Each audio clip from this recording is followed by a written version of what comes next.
Hello everyone. Imagine you've just completed your GCE advanced level examination in math stream. You've always enjoyed technology, solving problems, and you're now thinking about building a career in the information technology field. Your parents believe in you. They're prepared to make a significant investment because they see education as an investment in your future. But naturally, you have questions. Is this the right pathway for my future? Should I study in Canada? And if I do, what's the best strategy to build a successful career? In today's Canadian Pathway Blueprint, let's work through that decision together. Before we start looking at universities or specific programs, I think we need to take a step back. Whenever you're making a decision like this, don't start by asking, can this pathway take me to Canada? Instead, ask yourself, is this a career I genuinely see myself building in the next 20 to 30 years? Here's why that is important. Immigration policies can change. Labor market demand changes. Even technology itself changes. But if you have chosen a career that matches your interest, your strengths, and your willingness to keep learning, you will always be in a much better position to adapt. And that's the framework we are going to use through this blueprint. So let's apply this framework to our student.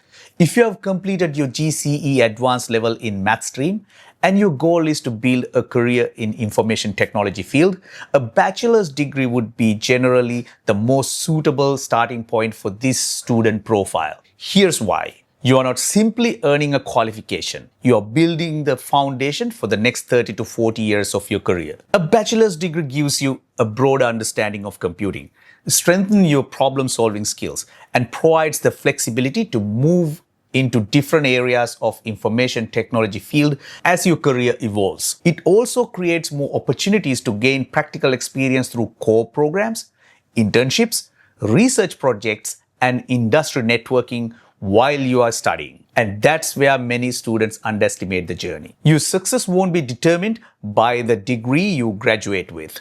It'll be determined by everything you build while you are earning that degree. Now, choosing the right degree is only the beginning. Over the next 4 years, you should also think about how you can build a competitive advantage while you are studying. Because when you graduate, you won't be the only person applying for entry-level jobs.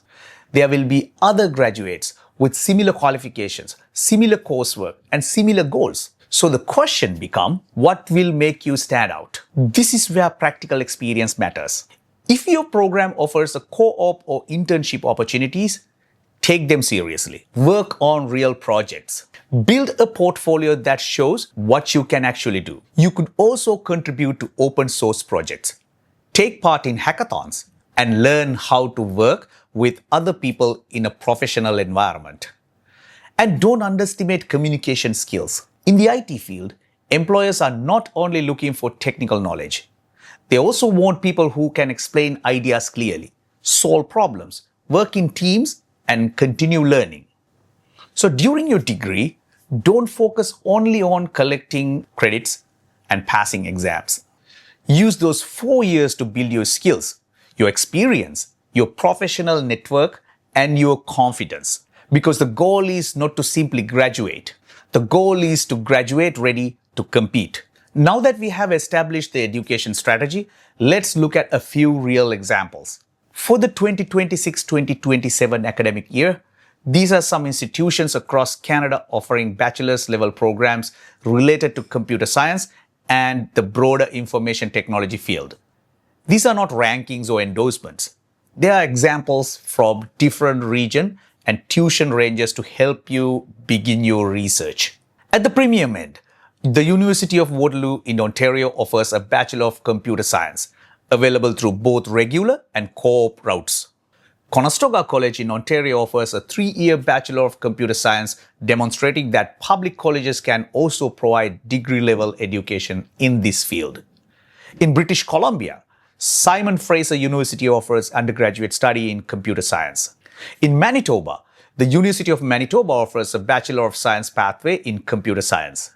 And in Atlantic Canada, the University of Prince Edward Island offers a computer science degree.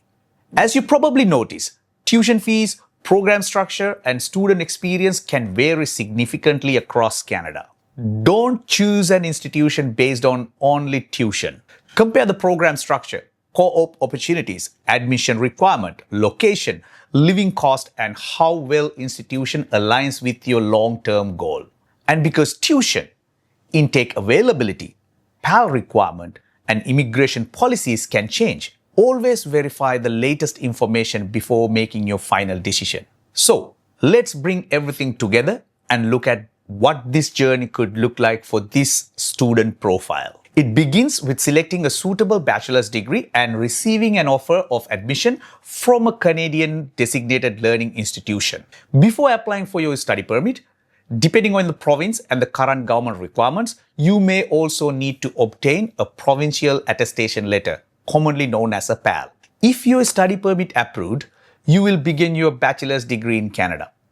And over the next few years, focus not only your academics, but also building practical experience and competitive advantage. After successfully completing your degree, if you are eligible, you may qualify for a postgraduate work permit, which will allow you to gain valuable Canadian work experience. As you build your skilled work experience, you may become eligible for immigration pathways such as Canadian Experience Class through Express Entry or other provincial programs that may be available at that time. Remember, immigration programs change, and future eligibility will always depend on the policies in place when you apply.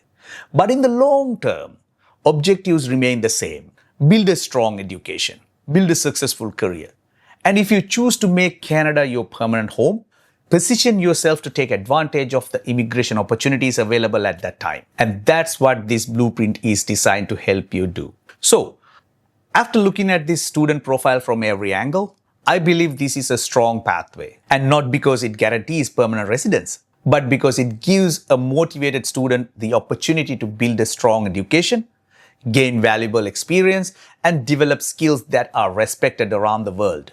The goal isn't just to move to Canada. The goal is to build a meaningful career, a fulfilling life, and a future you can be proud of. That's the philosophy behind every Canadian Pathway Blueprint. My goal is to help you make informed decisions before you invest your time, money, and future. And while DACC helps people to study, work, and immigrate to Canada, our goal is also to help them successfully integrate into life in Canada. If you found this blueprint helpful, follow the channel, because we'll be exploring many more real student profiles, careers, and pathways in future episodes. Thank you for watching, and I'll see you in the next Canadian Pathway Blueprint.